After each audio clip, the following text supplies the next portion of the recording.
So the last part is yung mathematics na part. So sa ayaw at sa gusto mo, no, kung ikaw magte-take ng QWE, merong mathematics doon. Kahit iwasan pa natin ito, nandun talaga si mathematics. Although this is only 10 items, but then challenging din to because it's a wide range of mathematical topics, no? Mathematics topic like yung percentage, yung mga rate and speed, yung mga volume. Although wala naman ditong very high type of questions like yung mga derivatives or mga calculus or mga differential equations.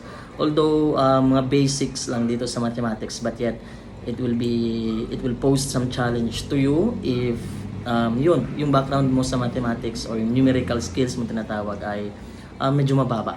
So as for you, kung ikaw ay magte-take ng QWE, all of those na binanggit ko ay you have to prepare for it, no? You have to be a wide reader, i-practice mo yung sarili mo sa English and sa vocabulary skills, and then of course sa numerical skills. Okay, so if you want to pass the QWE.